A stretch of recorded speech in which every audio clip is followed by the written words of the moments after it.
Halo, perkenalkan nama saya Wich dan Adam Raffi Filmi Nadarusula dari kelas DS 4802 dengan NIM 1030524000027.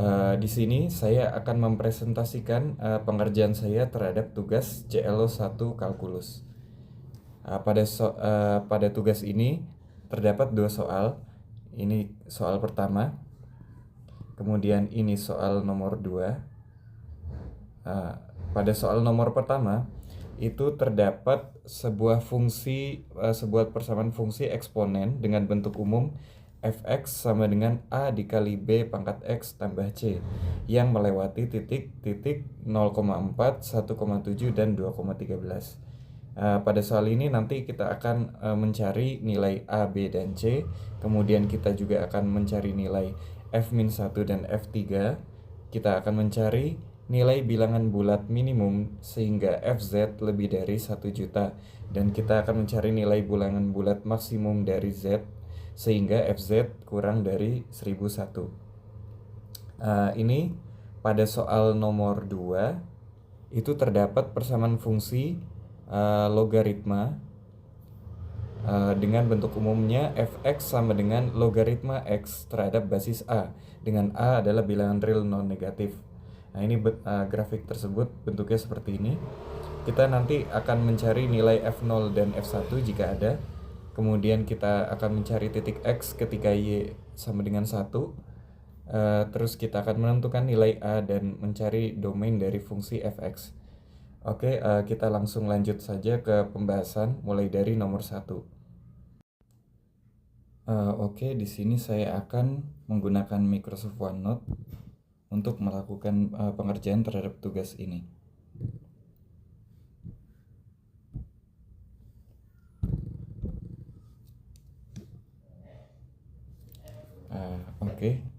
Dimulai dari nomor 1. Kita memiliki fungsi persamaan fungsi fx sama dengan a dikali b pangkat x tambah c. Di sini kita ingin mencari nilai dari a, b, dan c. Dari informasi yang kita punya bahwa persamaan fungsi ini dia kurvanya melalui titik-titik 0,4, 1,7 dan 2,13. Maka dapat kita bentuk menjadi sebuah persamaan ketika melalui titik 0,4. Ini berarti kita dapatkan f0 sama dengan a dikali b pangkat 0 tambah c sama dengan 4. Kemudian melalui titik 1,7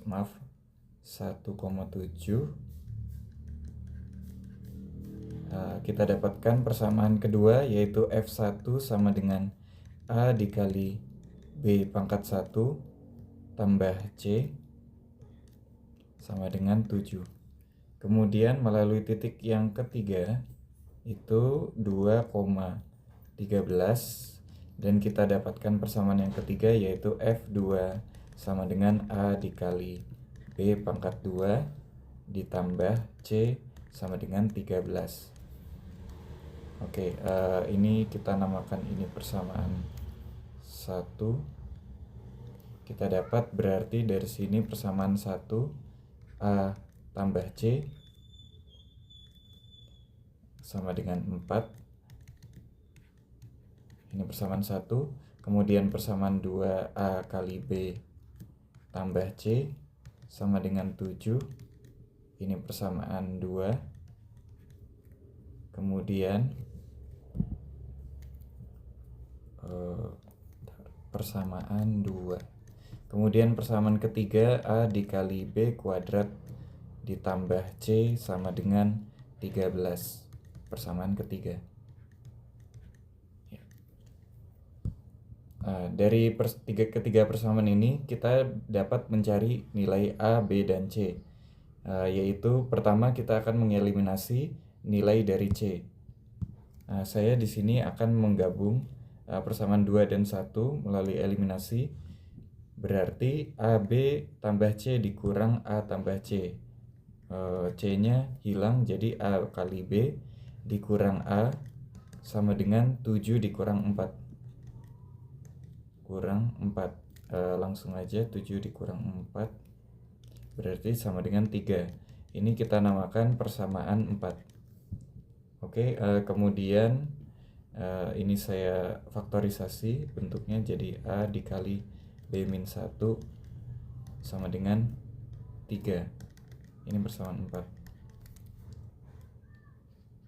Kemudian kita punya persamaan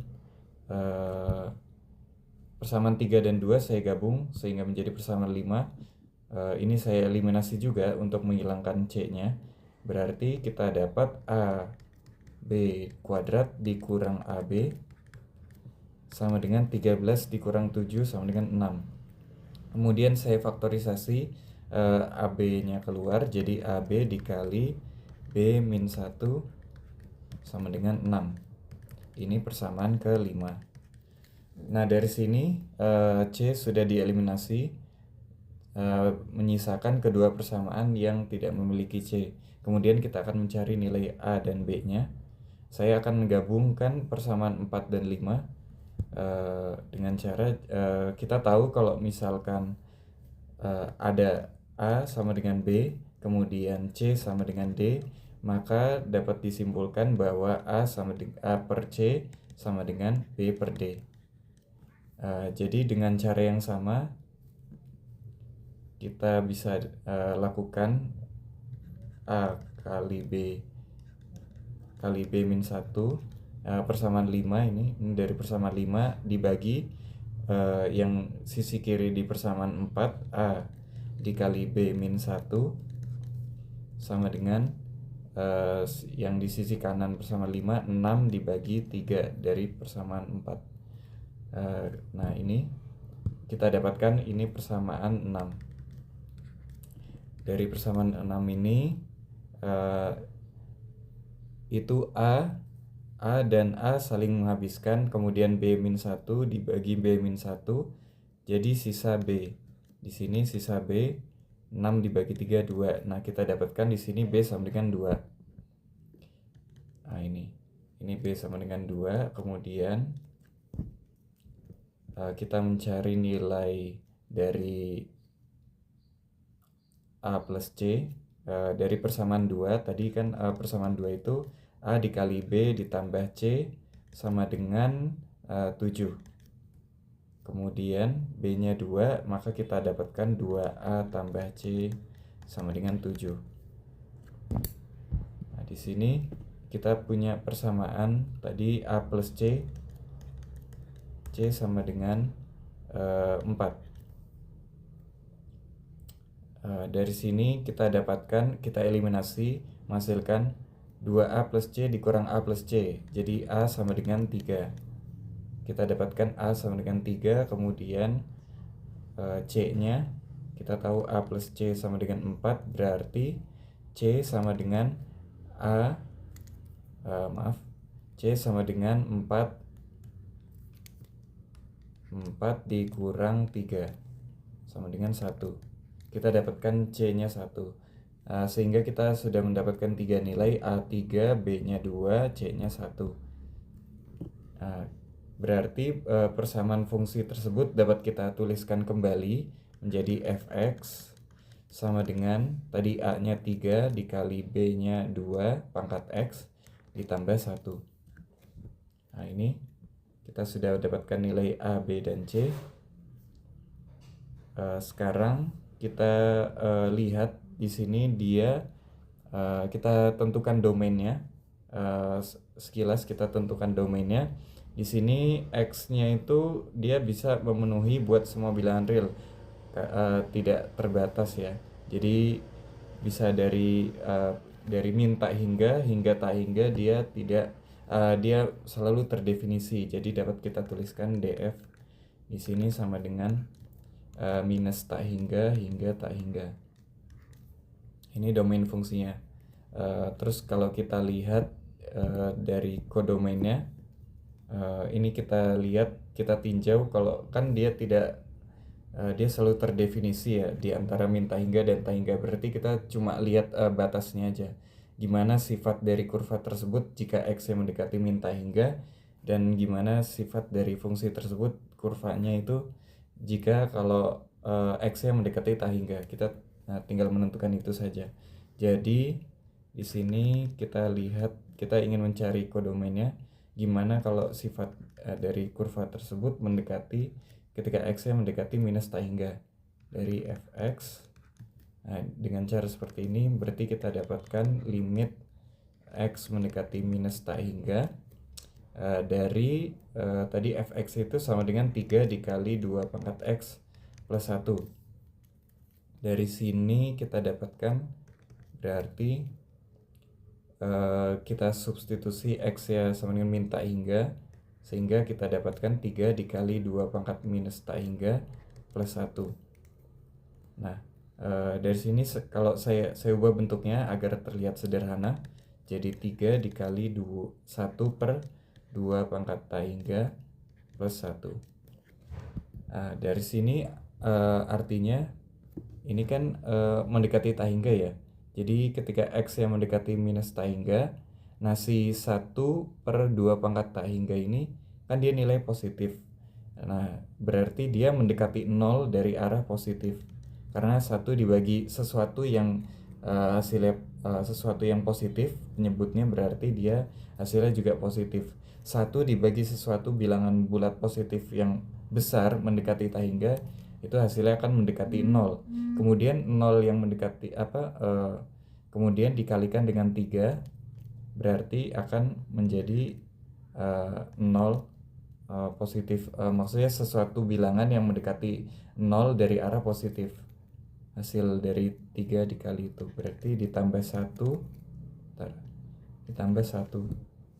Sehingga di sini kita dapatkan nilai dari fx limit x mendekati minus tak hingga sebentar, dari fx sama dengan 1. Ini maksudnya jadi ketika x yang makin mendekati minus tak hingga, si nilai y-nya atau fx itu akan mendekati nilai 1 dari arah positif atau dari atas. Pada ini berarti pada kurva itu akan terlihat seperti ini. Ini misalnya itu sumbu x dan y.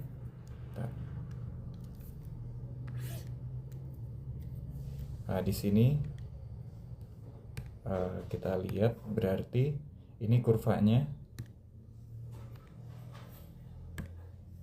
saya sesuaikan dengan warna yang ada di soal, berarti ini kurvanya. Kemudian dia akan semakin mendekati nilai 1, y sama dengan 1 dari arah atas.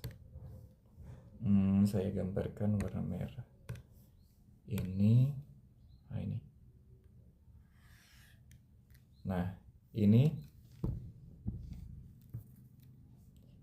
maaf ini kurang lurus. Ini y sama dengan 1. Ini garis datar, ini terus kemudian ini fx tadi persamaan fungsi 3 dikali 2 pangkat x tambah 1.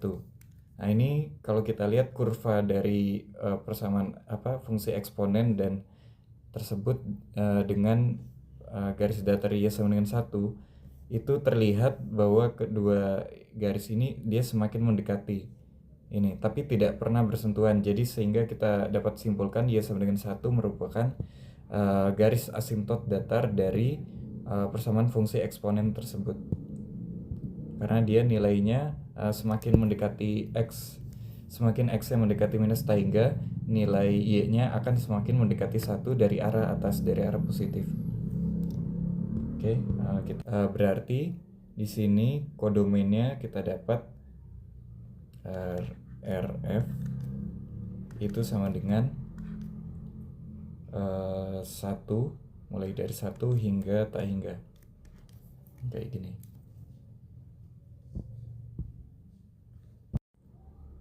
Oke, sekarang kita akan lanjut ke nomor 1B. Di sini kita akan mencari nilai dari f-1 dan f3. Dimulai dari f-1. f-1 sama dengan tadi persamaan fungsi itu 3 dikali 2 pangkat x, berarti x-1 kita substitusi ditambah 1, sehingga menghasilkan 3/2 tambah 1 sama dengan 5/2 atau 2,5. Kemudian jadi ketika x-1 kita dapatkan y-nya sama dengan 5/2. Kemudian kita akan mencari nilai f3 sama dengan 3 dikali 2 pangkat 3 disubstitusi x sama dengan 3 ditambah 1 sama dengan ini 3 dikali 8 berarti 24 plus 1 sama dengan 25. Oke, nomor 1B sudah, kita sudah menemukan nilai f-1 dan f3. Lanjut ke 1C. Nah, di 1C ini kita akan mencari bilangan bulat terkecil dari Z atau bilangan bulat minimum dari Z sehingga FZ lebih dari 1 juta. Berarti kita punya syaratnya itu FZ itu lebih dari 1 juta. FZ lebih dari 1 juta. Tadi FZ itu kan kalau kita punya persamaan fungsi fx sama dengan tadi 3 dikali 2 pangkat x. Nah, x ini kita substitusikan dengan z, berarti jadi 3 kali 2 pangkat z ditambah 1 lebih dari 1 juta. Nah, dari sini kita sederhanakan bentuknya. 3 kali 2 pangkat z lebih dari 999.999. Kemudian 2 pangkat z itu jadinya lebih dari 333.333.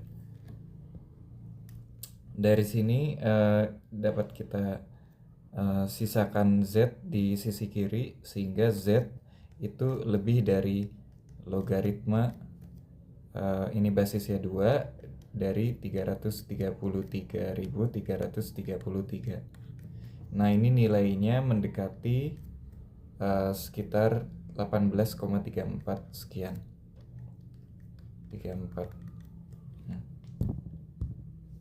Nah, dari sini tadi kan di sini diminta nilai bilangan bulat terkecil dari Z atau bilangan bulat minimumnya. Berarti karena si ini harus lebih dari sekitar 18,34 ini, berarti bilangan bulat minimum yang dapat diperoleh oleh Z yaitu Z-nya sama dengan 19. Nah, ini bilangan bulat minimumnya. Lanjut kita cari ini mengerjakan 1D. 1D di sini kebalikannya, kita mencari nilai bilangan bulat maksimum dari Z sehingga FZ lebih dari sehingga FZ kurang dari 1001. Berarti kita tuliskan dulu FZ kurang dari 1001. 1001.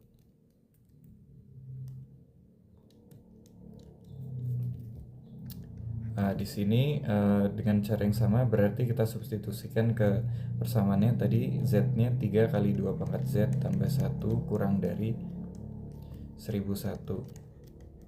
Kemudian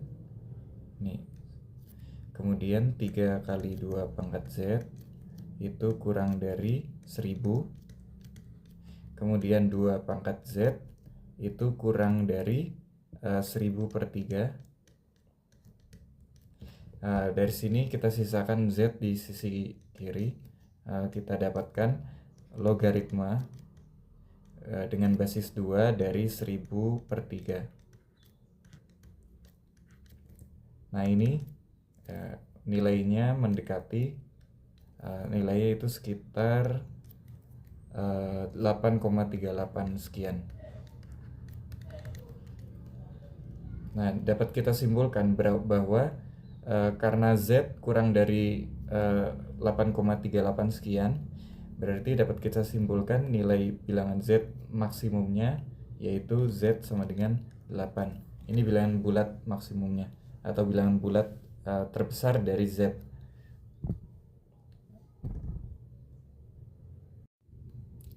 Oke, lanjut ke pembahasan nomor 2. Di sini kita punya persamaan fungsi logaritma, yaitu fx sama dengan logaritma x terhadap basis a.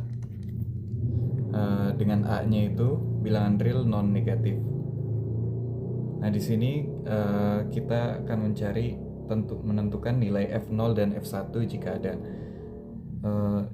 Nah, di sini itu kan dia soalnya tidak memberikan informasi melalui titik mana saja, jadi kita harus melihat informasi tersebut dari kurva ini. Di situ kita bisa lihat dia melalui titik 1,0, terus dia juga melalui titik 3,0. Oke, lanjut bahas yang A. Di A itu kita mencari nilai f0, berarti kita substitusikan x dengan 0, sehingga kita dapatkan logaritma a dari 0.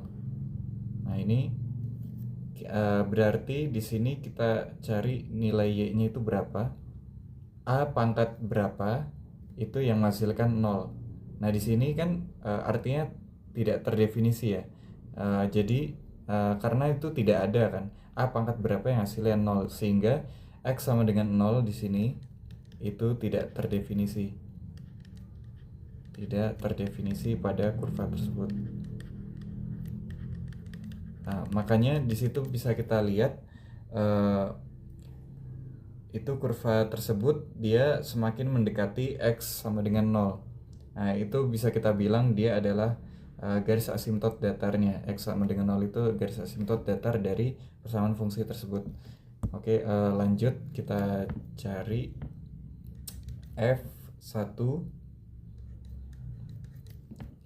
F1 di sini berarti kita substitusikan x dengan 1, logaritma a 1. A pangkat berapa yang menghasilkan 1. A-nya mau berapapun, dia bisa dipangkatkan dengan 0, sehingga misalkan 1. Jadi ini sama dengan 0.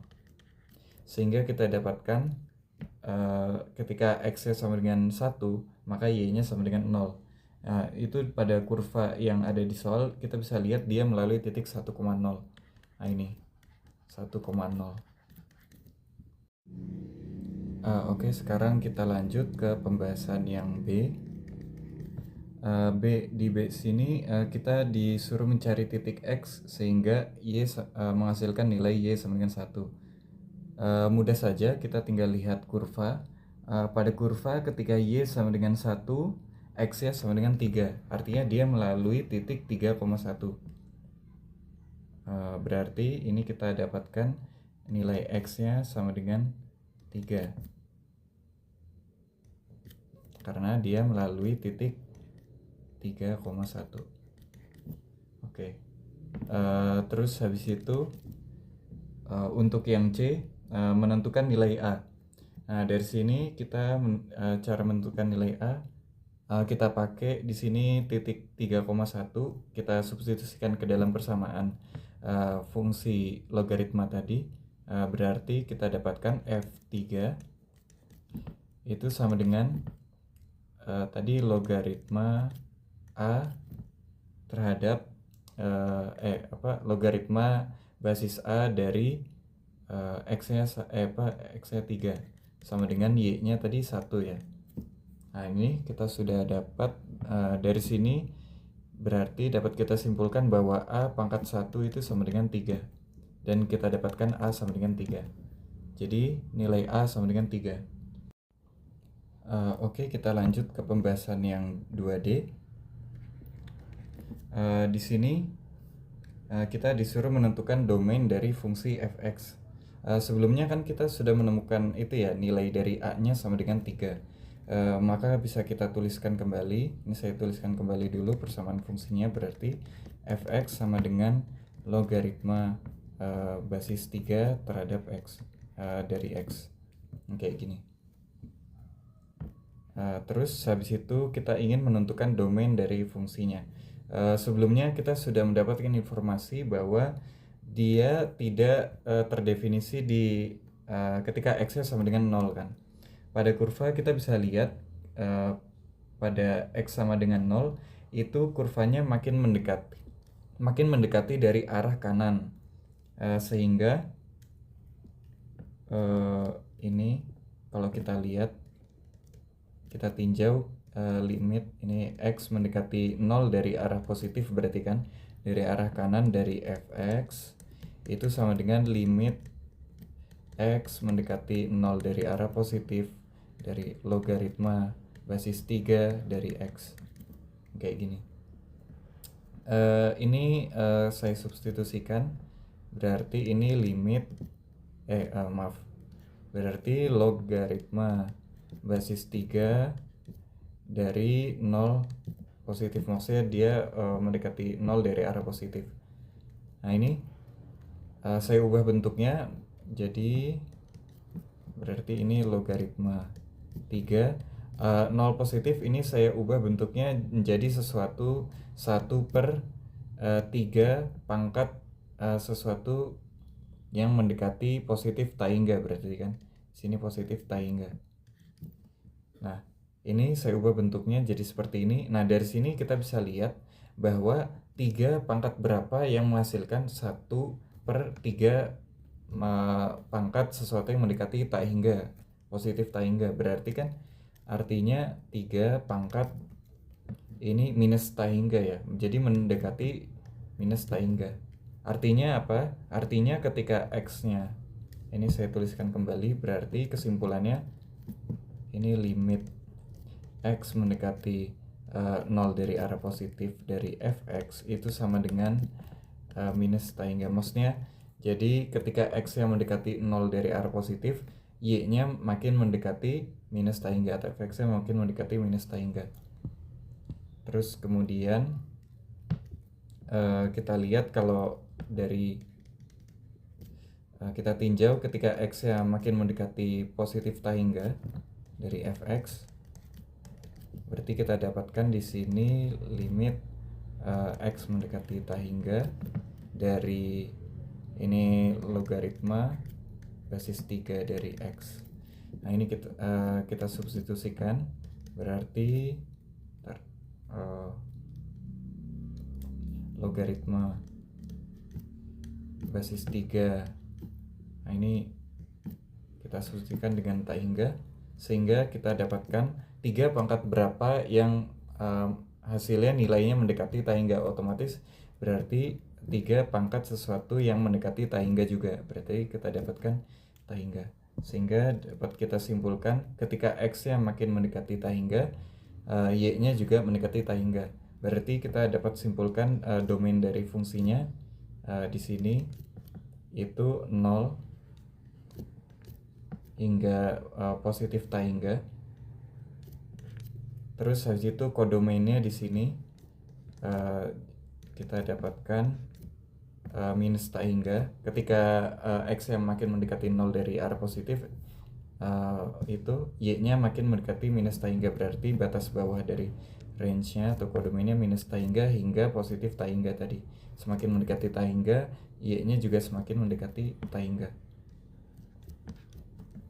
Oke, demikian video yang saya buat. Mohon maaf jika ada kekurangan. Wassalamualaikum warahmatullahi wabarakatuh. Sedikit tambahan, tadi sebelumnya kan kita sudah mengerjakan soal nomor 1 dan nomor 2 ya. Kalau kita lihat-lihat nih kurva keduanya itu, nomor 1 sama nomor 2 itu kok kayak mirip ya, kayak kebalikannya gitu, kayak refleksinya.